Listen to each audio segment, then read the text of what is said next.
In the 1700s, France was suffering from a lack of experience with self-government and created an uneven distribution of wealth and land. Their society was composed of three estates. The first estate was comprised of clergy who made up 0.5% of the population and owned 10% of the land. The second estate were nobles who occupied 1.5% of the population and owned 25% of the land. The last estate was the third, comprised mostly of middle class, peasants, and city workers. This estate made up 90% of the people and owned 65% of the land. On June 20th, 1789, a pledge called the Tennis Court Oath was signed by members of France's Third Estate. The Third Estate representatives were locked out of the estate's general meeting. As a result, they met on a nearby tennis court where an oath was pledged. The Third Estate, and any other participants, vowed to meet until a new constitution had been written. Eventually, after the storming of the Bastille, the National Assembly wrote the Declaration of the Rights of Man and the Citizen that entailed principles of the program. Influenced by the American revolutionary ideas, it proclaimed equality of all the men and asserted individuals' rights to liberty, prosperity, and security. The First and Second Estate have no right to kick us out of the meeting, nor the king, who, might I mind you, who brought us here today. We make up 98% of this population. Our votes are just as important as everyone else.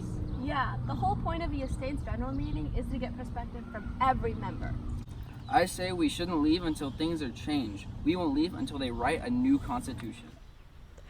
On the 14th of July in the year 1789, the storming of Bastille commenced. Bastille was an enormous prison fortress that the Third Estate and revolutionaries saw as a symbol of everything horrible happening in France. The Bastille was also storing tons of gunpowder and weapons that the revolutionaries wanted to secure. The guards protecting the Bastille killed about 100 revolutionaries. Meanwhile, Bernard René Jourdan de Launay, the military governor of the Bastille, was murdered by the Paris mob. In present day, the storming of Bastille is known as the start of the revolution. There's the Bastille! Ready, men! Yeah!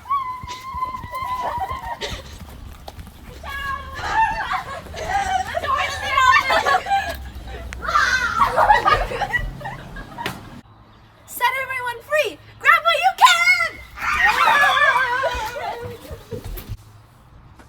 Governor de Launay needed to die for the protection of the people. Without his honorable death, the people of France would have never been heard by the king and queen. Especially not after what Queen Antoinette said. Let them eat cake. Assuming the people that really need the food have the money to afford such an extravagant dish. Honestly, if the people did not act out as violently as they did, we would never have been liberated. On January 21st, 1793, Louis XVI, unable to declare himself innocent of treason after standing in front of the convention twice, is sent to execution by guillotine. 2 years earlier, Louis and his wife were caught attempting to flee the country for Austria. These actions led to numerous charges of his suspected treason. After the execution, France is set into a reign of terror. The terror of reign lasted about 10 months, and hundreds of people suspected to be revolutionaries were sent to the guillotine. Maximilien Robespierre was behind most of the public killings. Now, Louis, how do you plead against your charges of treason? Not guilty.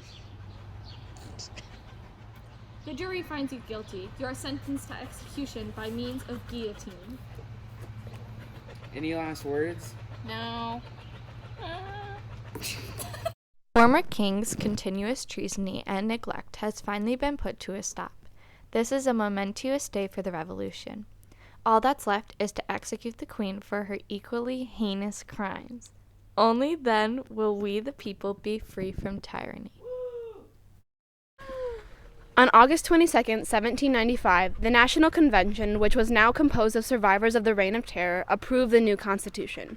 The power of France would be held in the hands of a 5-man directory selected by the Parliament. The directory lasted about 4 years, and in those 4 years, there were a lot of struggle with financial issues and political corruption. At the end of the French Revolution, instability of leadership in France caused a power vacuum. The vacuum was seized by a new institution called the Directory, but these members were unable to resolve the economic and military problems. In 1799, a young general named Napoleon was able to seize the power. Napoleon had excellent military and political background and was able to bring political stability to France. In 1804, Napoleon was able to establish a civil code which in effect stabilized French society. During the French Revolution, a man named Jean-Paul Marat, also known as the Friend of the People, would write the exaggerated truth of the different events that occurred during the Revolution. Marat was an advocate for no monarchy. He also suffered from a skin condition. This condition required a lot of attention. As a result from this, Marat had to take daily medicinal baths. During one of his baths, a woman named Charlotte Corday murdered him. Corday was from the countryside of Normandy and had become fed up with all the lies that Marat was feeding the people. She put matters into her own hands and ultimately killed him. Time for my medicinal bath. Time for you to die, friend of the people. Hey guys, what's up? It's your boy, Chase. Especially not after what Queen Antoinette said. Now, Louis, how do you plead against your charges of treason? Not guilty. The meeting, nor the king. You can't move it. I